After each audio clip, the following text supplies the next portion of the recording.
and welcome to Experts Corner. This is Maheen Jafri. Tonight in the show, we'll be discussing the following. First of all, Pakistan is ready to provide the Kyrgyzstan landlocked country to regional and global markets through its ports. This was said by Prime Minister Shehbaz Sharif after having a detailed meeting with Kyrgyzstan President Sadr Zaparov. He arrived in Pakistan on a two-day official visit. This visit was maiden visit, and this is any such visit made by a Kyrgyz leader in 20 years. They signed 15 MOUs in diverse fields, which include commerce, energy, tourism, health, agriculture, culture, to boost bilateral cooperation. Now, we really need to dive in and look at the facts. How would this historic visit really impact both these countries in terms of cooperation? And how important is Pakistan's outreach to Central Asian states that not only boosts connectivity but also counters rivals as well? In our second segment, we'll be taking a look at the Foreign Office statement that a man that has been arrested in Delaware by U.S. police, he was found in custody in possession of a handgun, ammunition and written plans to attack, is not a Pakistani. He is an Afghan national, and he spent his few years in Pakistan as Afghan refugees, but then he flew back to U.S. This clarification came after there were misclarifications and misidentifications from the American and Indian news outlets saying that that man was Pakistani origin, which the Foreign Office has refused and refuted. Now, we also know that press release issued by U.S. Department of Justice also identified him as a resident of Delaware. Now, the kind of propaganda and the misinformation warfare we're in, the kind of fight that we need for Pakistan to show the truth to the world is what we need to discuss. So in order to discuss further and analyze, we have in our studio Jawad Tehami, and also we are joined by Faad Waheed, former Vice President ICCI, to discuss more on this topic. Thank you so much, both of you, for joining in. Mr. Faad Waheed, we know we've been talking about Pakistan expanding its footprint in the Middle East. Pakistan has gone quite, with an elevated stature on the global level when we see. But right now we are seeing a Central Asian outreach of Pakistan. How would you even start with the fact that Pakistan has done today 15 MOUs with Kyrgyzstan? Well, it's very heartening to see how Pakistan's foreign policy is working on, especially the Kyrgyz region, the Central Asian regions, and Kyrgyzstan being one of them. We are witnessing a lot of attention, a lot of reach from the Central Asian regions towards Pakistan, and the reciprocal from the Pakistani side has been tremendous. If we do see, the regional connectivity for Pakistan in this area is very important. And these 15 MOUs, the inked MOUs today, mark another source of history that, together Pakistan is not just, a harmonious state, but also we promote the regional connectivity, and we value these relations between the countries. So that has been tremendous throughout this entire session. And today, even from the Kyrgyz side, the positivity was, they wanted to expand further into energy sectors, which is the need of the hour for Pakistan. We have been, an energy crunch country, and that's what we need the most at this point. Other than that, the most important thing that, which was underlined in the entire discussion was the agriculture part. That is the most important thing that Pakistan's SIFC has also targeted, the agriculture part of Pakistan, which the Kyrgyz have endorsed. And Kyrgyzstan is also asking for help in the same sector. So I think it's a win-win situation for both the countries and the region itself, because connectivity is going to bring a lot of good wonders for both the countries. Right. Faad Waheed, we also talked about this visit being a maiden visit, and this was any such visit made by a Kyrgyz leader in 20 years. Now, what does it tell about Pakistan? Again, the outreach, we have also had visits from Prime Minister Shehbaz Sharif to all other Central Asian states, and also we're talking about countering the negative propaganda that all these rivals are spreading against Pakistan, and time and again Pakistan is proving wrong. I think the world has seen what Pakistan has to offer, that we are not a hostile nation. We are a nation of peace and harmony. And that's what we are promoting, not in just this region, but the entire globe. And the negativity that you just talked about, it's in their faces, because the reality is not going to hide itself. The reality is out there. The real image of Pakistan is out there, that we as a nation are not just into harmony. We are also promoting businesses. We are promoting cultures, and we are promoting defenses at all areas. But we have, shown everyone that if messed with, we have iron hands to handle everything. But at the same time, we are not in favor of any kind of negativity. We are not in favor of any kind of, unjust or unpeaceful situation. We have always promoted peace, and that's what Pakistan gives you, and that's what Pakistani businessmen is also all about. The private sector has always been, part and parcel of what the government policies are, and we shall stay like this because Pakistan as a nation has shown resilience, not in just times when we were, bad mouthed by other negative agendas, but we have also cleared our paths and told everyone that, we as a nation stand in solidarity with peace. So that's something very important. The other part that's most importantly, as we said, it is a maiden visit, but that also shows a lot of trust from the Central Asian regions towards Pakistan, that they trust us rather than someone in the same vicinity. So that marks clear vision that Pakistan is not just gaining trust, but it's strengthening its bilateral relations and multilateral relations between all the countries. And we are definitely housed to the next SCO summit as well. Absolutely. Faad Waheed, let's come to the announcement. Prime Minister Shahbaz Sharif said that Pakistan is ready to, give away its ports in order to connect Kyrgyzstan with regional and international markets. How significant is that? And secondly, how would it help the landlocked Kyrgyzstan to boost its economy? See, this is a very huge and major milestone where Pakistan has better ports and natural ports to offer to throughout the entire Central Asian regions. But Kyrgyzstan taking the lead and being, in the outreach of Pakistan has taken the lead in this. So I think it's one of the most important things that creating this communication, creating the logistic area between all these countries would be very beneficial.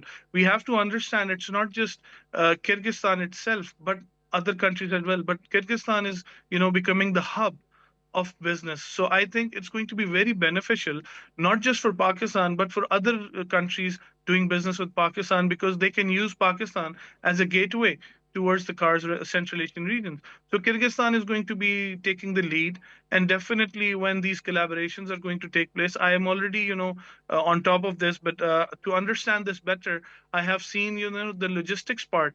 The government is very keenly working on the logistics side of this, and they are making it easier for businessmen to access those markets.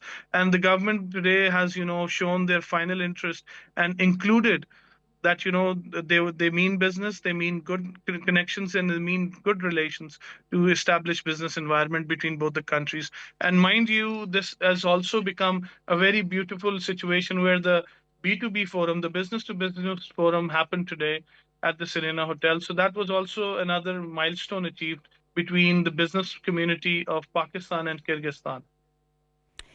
Faad Waheed, you mentioned it's a win-win situation for both Pakistan and Kyrgyzstan. Now, how do you think the investment coming from Kyrgyzstan, especially in the sectors of energy and mining, would really help, address Pakistan's power shortages?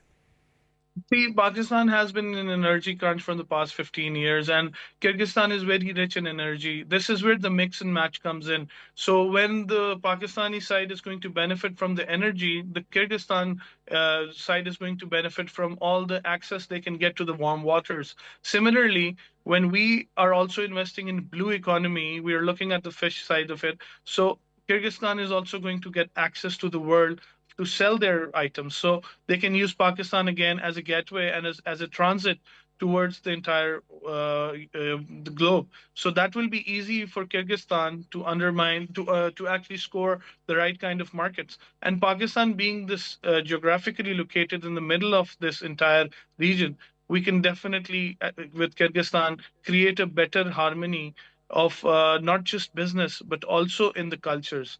So the win-win situation will not just lie into the logistics part, but also in agriculture. And the energy is going to help boost the problems that Pakistan has faced.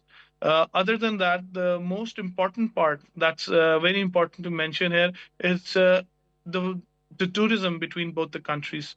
It's very well known that most of our culture activities are aligned with what Kyrgyzstan has to offer. So a lot of things will be, going hand in hand on this. Right. Faad Waheed, we also know that there was trade agreements as well. Do you think the MOUs that were there for the trade would really elevate the trade from $15 to $16 million to $200 million? Because yesterday we were just discussing that these MOUs are basically a blueprint, and then there are further steps needed in order to implement them. How do you see them practically happening?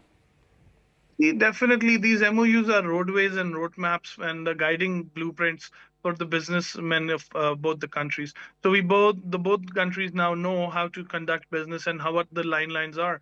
So the connectivity will start. So the most important thing in any connectivity between any countries is the people to people connect. So now that we are hearing that there's lots of delegations of business delegations coming to Pakistan from Kyrgyzstan and from Pakistan visiting Kyrgyzstan. So that situation shows us the people to people connect has started.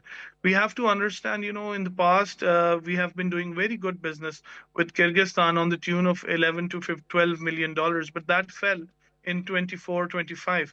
So this visit is now not just going to strengthen this, it's only going to bring in more glory, because now the confidence of both the investors on both sides is going to be on a better level because of the cooperation between the G2G, the government to government cooperation is going to bring in more investments, and it's going to strengthen this relation, not just in investment phase, but I think, in the culturals, and definitely new avenues of business are going to be discovered through these meetings and delegations. Well, Mr. Faad, this is Jawad Tehami. When we talk about this particular bilateral trade volume that has actually reduced from that tune of $11 million, you've already mentioned, to 5.18 million. Could you identify what were the stumbling blocks in that particular dimension? Why did that particular tune of $11 million went on to shrink to $5.18 million?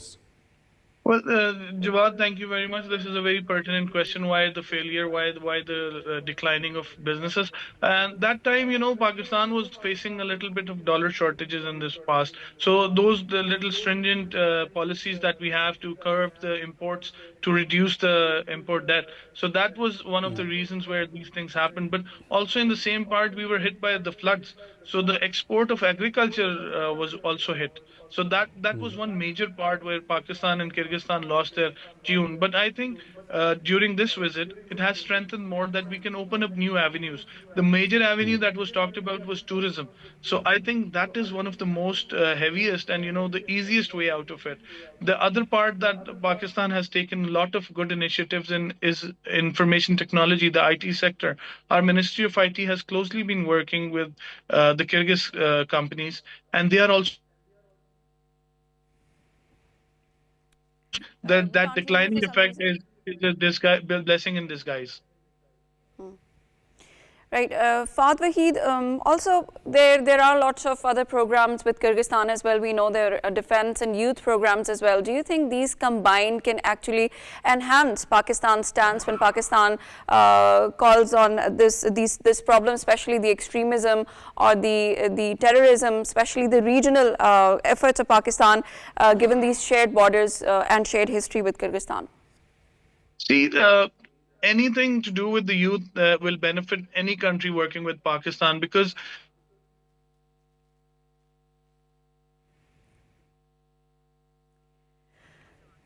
okay, Jawad Tehami, we'll directly talk to you. We're losing his voice. What do you think the youth programs, the defense programs of the country like Kyrgyzstan could really enhance Pakistan's stance when it talks about regional extremism or terrorism? This is a very pertinent question. Before addressing that particular question, I would like to elaborate upon this particular area where we have seen this particular bilateral trade volume between the two shrinking from that tune of $11 million.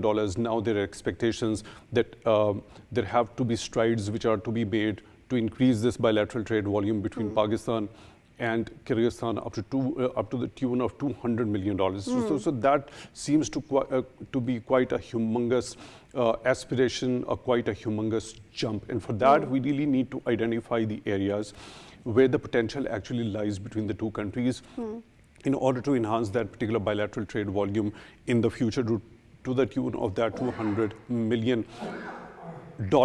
Now, there is a statement by Prime Minister when he talks of this particular visit by President of Kyrgyzstan after 20 years, and he says that it is not acceptable between the two brotherly countries, right? Such a gap is not acceptable when it comes to the bilateral collaboration between these two countries. So the significance of this visit owes to a number of factors. Firstly, because Pakistan's increased diplomatic role when it comes to the influence in the Committee of Nations. Now, the regional countries in particular are cognizant of the fact that how increased an influential role Pakistan has got. Not only that, but also the kind of policies the government and the authorities in Pakistan had been chalking out, and not only chalking out, but also been implementing in order to make the country's economy resilient. We saw because of those policies, Pakistan averted an imminent default, right? So the regional countries are also cognizant of this particular fact. Not only that, the youth, this particular term that you already asked in your question, we've got around 65% of the youth bulge here in Pakistan. Already, according to some estimates, over 12,000 Pakistani students are studying over there in Kyrgyzstan. So this particular youth bulge of Pakistan actually provides a good kind of an opportunity for Kyrgyzstan to actually explore where to find the right skilled workforce actually from. So this is the third dimension that actually needs to be focused on. The fourth thing that you actually talked about was related to security.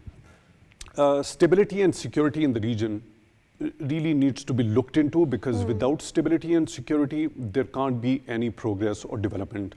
And the pivot of that particular thing lies within Afghanistan. We need to have a peaceful, stable, and a united Afghanistan, all the regional countries, because Afghanistan holds a strategic position. The countries, if we look at the countries within this particular region, we very much often talk about this geostrategic, geopolitical, and the geo-economic position of Pakistan. Not only Pakistan, although there are certain countries of the Central Asian republics which are landlocked, including Kyrgyzstan. When you talk about Afghanistan, they are landlocked, but they've got their importance as far as the regional connectivity is concerned. So as far as ensuring stability and security in this particular region is concerned, that is directly associated with Afghanistan.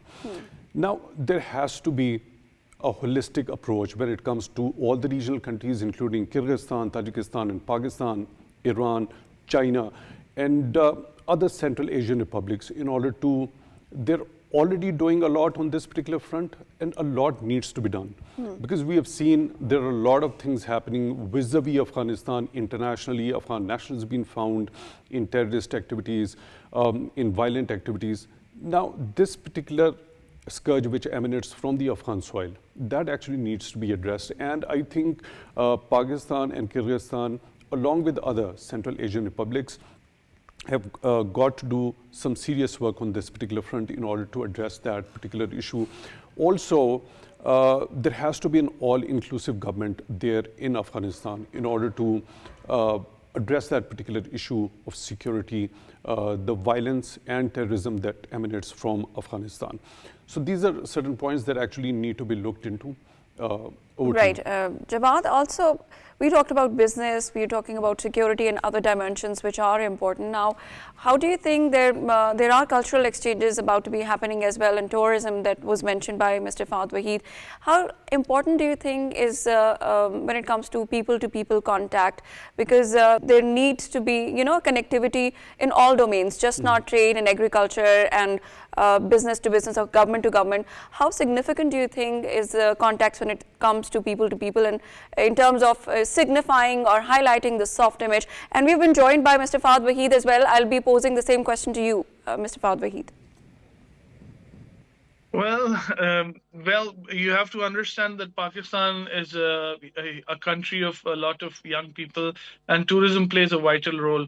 To understand this better, I have been serving as Senior Vice President at Islamabad Chamber, and I've seen so much interest from the Pakistani side to visit the Kyrgyz side, and from the Kyrgyz side to Pakistan side. And I have seen tremendous growth. I have seen tremendous opportunities that Pakistan possesses, because to understand this better, we have to see what Kyrgyzstan as geographically is. Kyrgyzstan is landlocked. So they look at the warm waters of Pakistan to participate in the water sports area.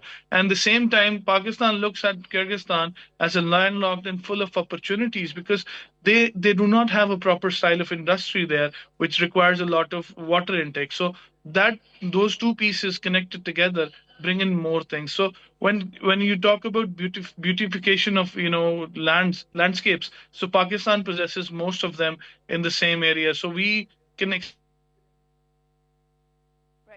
Right. We are losing your voice again, Mr. Faad Waheed. Right. Jawad, if we can, continue with the same. Thank you so much, Mr. Faad Waheed, former Vice President, ICCI, for joining us and giving us your precious views on how important and significant this historic visit of Kyrgyz president was in Pakistan, a maiden visit. Jawad, please continue. Okay, so when there are a number of areas that actually need to be looked upon. Firstly, you asked the question related to people-to-people contacts. When there is a bilateral relationship between the two countries, this particular dimension happens to be the part and parcel of it. People actually make the nation, and where they are contacting or making contact with the other nation, it becomes people-to-people contact, and it happens on multifarious fronts. When it comes to the government-to-government initiatives, also, of course, the people are involved, the policies are involved over there as well. When we talk about the business-to-business contact, again, the people are involved in that particular dimension also.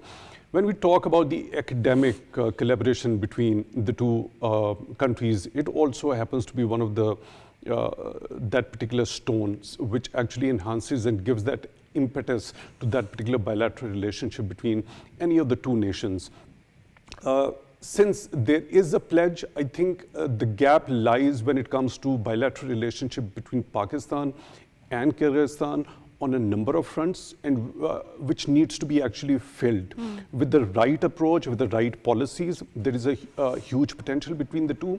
When it comes to the government initiatives, the mutual understanding when it comes to regional issues, the international issues, as well as when it comes to that pivot of stability and security in this particular region, Afghanistan.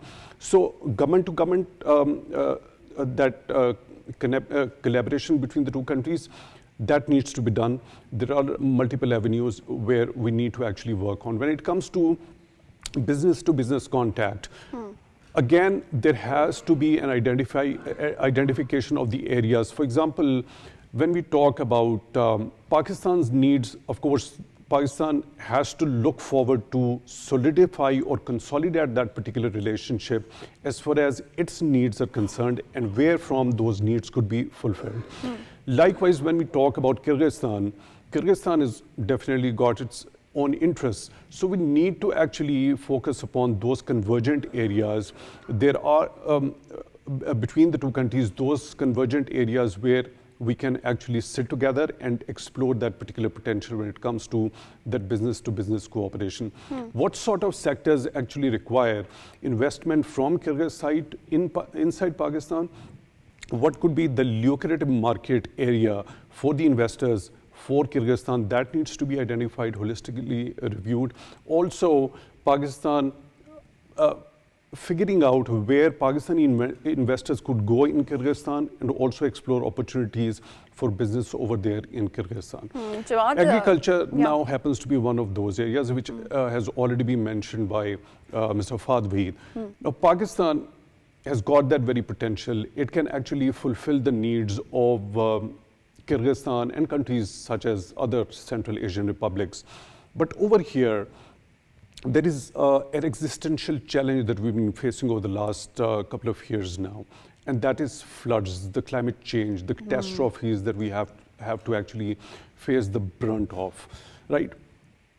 Now, when it comes to Kyrgyzstan's needs, if we want Pakistan to help it out or be the bread basket for Kyrgyz people, of course, there is a potential with Pakistan, but when these countries are interested, of course, that happens to be a case for Pakistan, in order to impress upon them also and take them in confidence.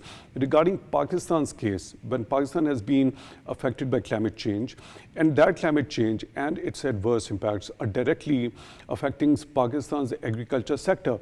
So that leads to the reduction in agricultural exports from Pakistan.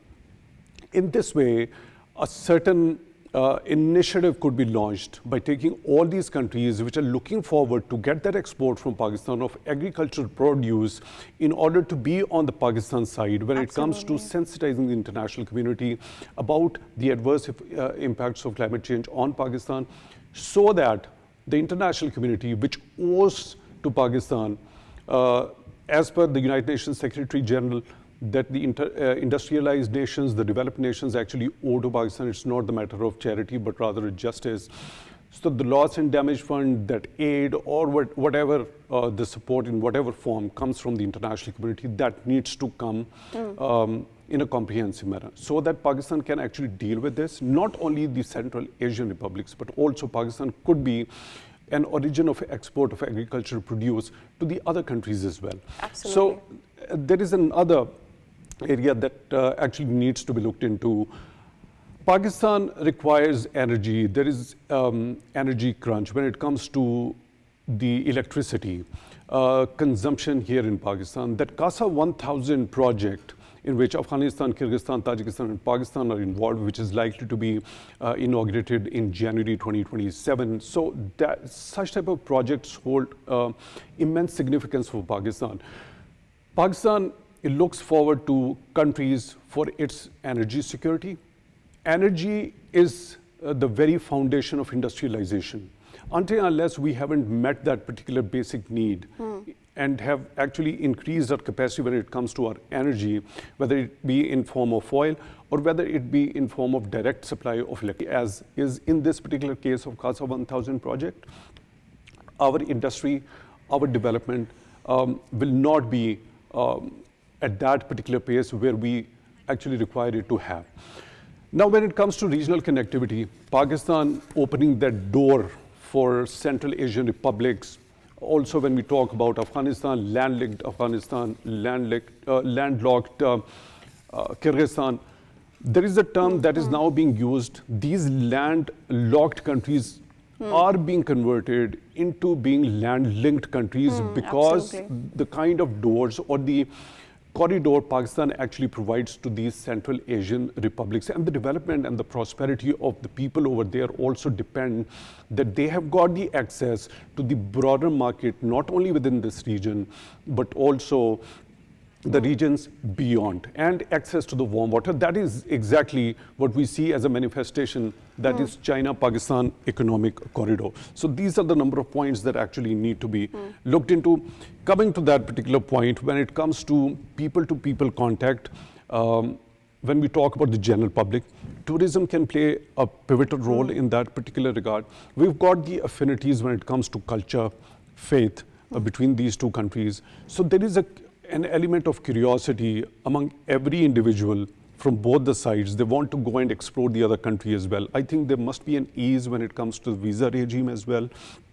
And a number of other incentives could also be provided when it comes to the government launching such initiatives, encouraging people from Pakistan to go not only explore when it comes to the cultural and religious affinities are concerned between the two countries, also providing those avenues between the two countries to the businessmen and the investors from Pakistan, so that they can easily go and explore those opportunities within Kyrgyzstan. Right. What a detailed analysis by you, Jawad Tehami. Absolutely, I totally agree to whatever you said, from business to business, agriculture point of view, investments coming in, creating a unified energy market for both these countries, and quite beneficial for both these countries. Now, we'd move towards our second segment, which is, of course, about Afghan-based terror suspect caught in U.S. and Foreign Office giving out a statement that that suspect was not Pakistani-based, was not Pakistani origin, was not Pakistani national. It is an Afghan-based and Afghan national suspect that's been caught in U.S. To talk more about this, we've been joined by Raza Bashir, Tarar, former ambassador. Thank you so much for joining in, sir. Most welcome. Mr. Tarar, how do you see, first of all, a very dangerous thing that has started happening? This is the third suspect Afghan National Court in US that could have, that has actually threatened the community there. What do you have to say? What is your comment and take on this? Bismillah ar-Rahman ar-Rahim. Assalamu alaikum. Madam, as you have pointed out yourself, this is a very dangerous, to say the least, trend, and obviously it begs a lot of questions. There is a huge complexity. First of all, in the regional situation vis-a-vis Afghanistan, and then the U.S.-Afghanistan dynamics, Pakistan-Afghanistan dynamics, and this picture is now being muddied, obviously, by this newfound, excitement that we have in New Delhi about quoting the Taliban, whom the Indians have been lampooning and lambasting for as far back as one can remember. And now, that enemy of my enemy is my friend kind of a logic. So it's definitely, it's a disturbing trend, and it basically kind of vindicates or validates the concerns that we have been expressing. I remember when I was serving as High Commissioner in Canada, we used to have these sporadic demonstrations or sit-ins in front of the High Commission, and by certain Afghans who probably wanted to justify their asylum or God knows what was on their mind. So there is a very pernicious kind of a network, and then the connections they have all over the world. And we have seen a certain pattern when somebody pushes a button, they tend to accost Pakistani establishments abroad. And obviously, one can sort of hold forth on this issue for several hours. But needless to say, as you have encapsulated very ably, it's a disturbing trend. And I'm sure the Western countries, with their considerable intelligence gathering apparatuses and the know-how they have, must be monitoring all this and kind of fumbling for answers or trying to make sense of it. Thank you. Right, in trying to make sense of it, Mr. Raza Bashir, they're all pointing towards something very pertinent. 190,000 Afghans entered in US under the, under Biden administration, under Operation Allies Welcome. How are they looking at this policy from the Biden administration now that the third suspect has been arrested? Well, they must be regretting it. Obviously, in the heat of the moment, and that a kind of a, departing occupation sort of, guilt complex that, these people have been working for us and we need to do something about them. But they have to understand that integration in a society is not easy. Pakistan has been a different case. We have, hosted millions of Afghans for, probably since before you were born. And culturally, religiously, the ties that we have made it easier. But I think for Afghans to kind of, be sort of parachuted into the US without actual integration and, proper sort of, of course, assimilation is a challenge. It's not easy. And but this does bring out the fact that it was a flawed policy. It should have been done in a more deliberate manner. But then probably, the way things were happening, the Afghan regime at that time, the way it unraveled at a very, fast pace, and things were happening, literally by the second. So I don't know. I mean, hindsight is always 2020, but at that time they may have thought it was a sound policy. But now they must be having second thoughts. But then it begs the, eternal question, what are they going to do about them?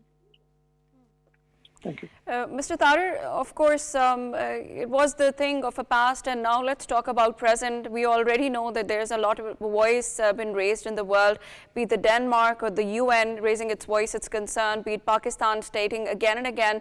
And how does the entire scenario actually highlights the fact, the Pakistan stance, its narratives, that terror is originating from Afghanistan side, and any action from the Afghan Taliban is actually a threat for not only regional security now, it's expanding internationally as well. Oh, definitely, definitely. I think what we saw in the past was, I don't want to indulge in any polemics against the West, but as a very humble, servant of the Islamic Republic of Pakistan, I have always felt this angst and this resentment at how my country has been, unfairly targeted, blamed for, situations which were not of our making. Pakistan has always been a victim. Since the genesis of this Afghan problem, Pakistan has not been the initiator or the catalyst, or we have not had any role in exacerbating the situation.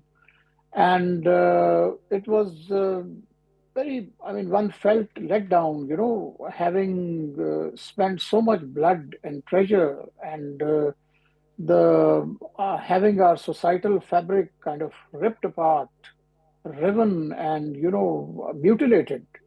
And then being accused, whatever is happening is because of Pakistan, and Pakistan is in cahoots with so and so.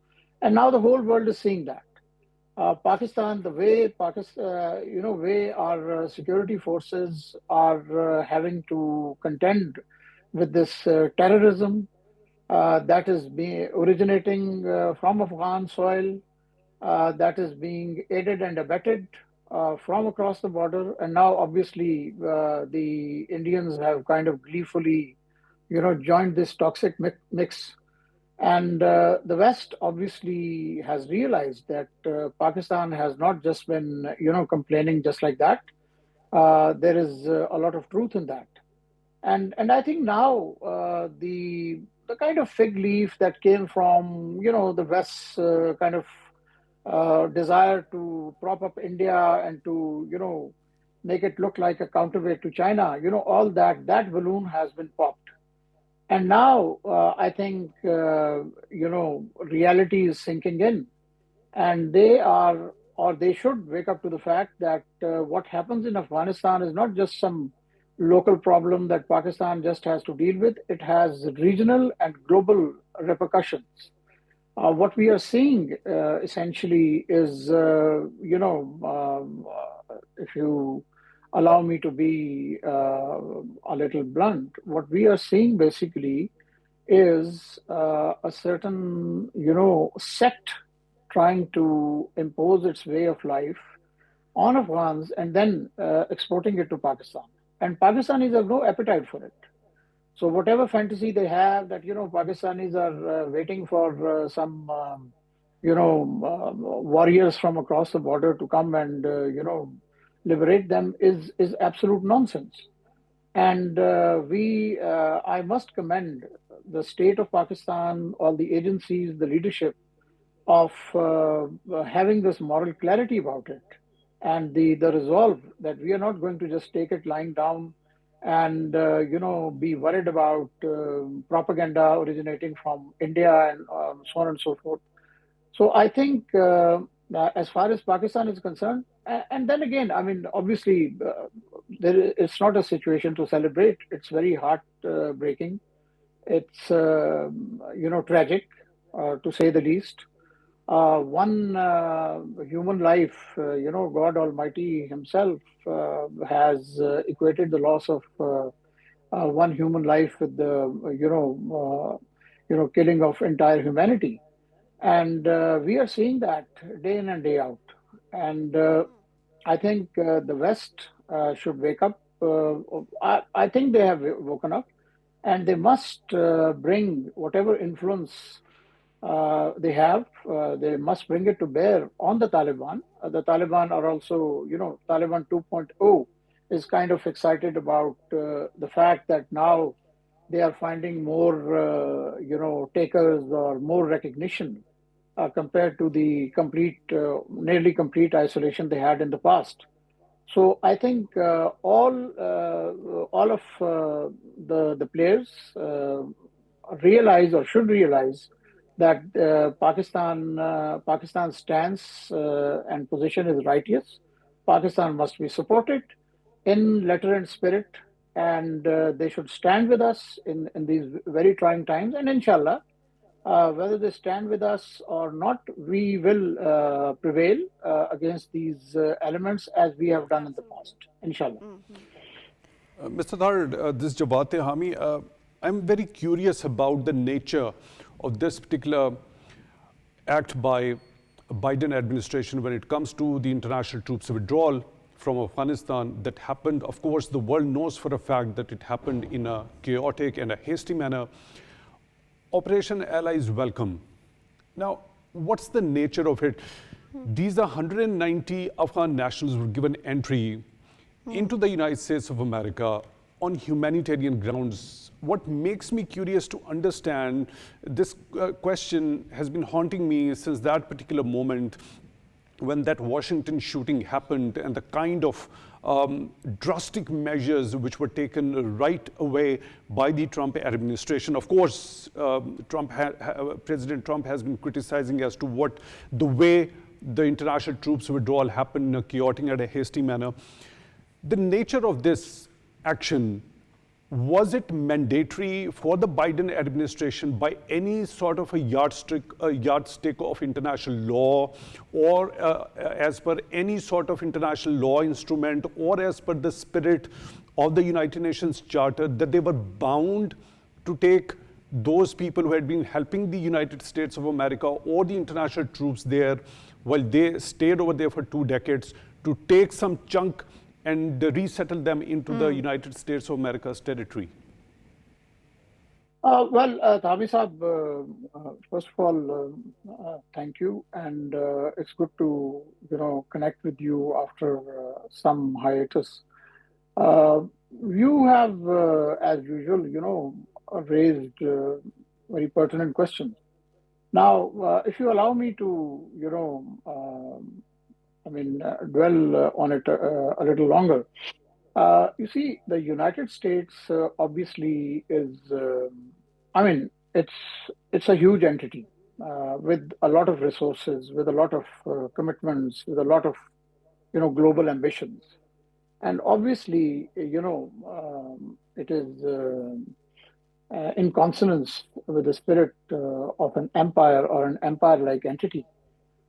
People who have worked with Americans, or who the Americans think have worked with them, or who are crying that if you leave, what will happen to us?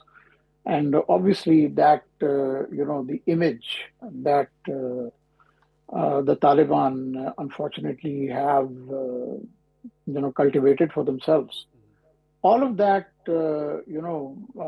kind of plays into this. But then I think it was done with a lot of haste, in a very ham-handed manner, and the way it was like, it's as if you're having a party at a fast food restaurant, and then you make a lot of mess, and then you just leave. There was. The Americans, unfortunately, left behind a lot of military equipment, which a lot of it is being used against us right now. They, gathered as many people as they could, but then obviously in that haste, we saw all those, tragic scenes where people were trying to get on,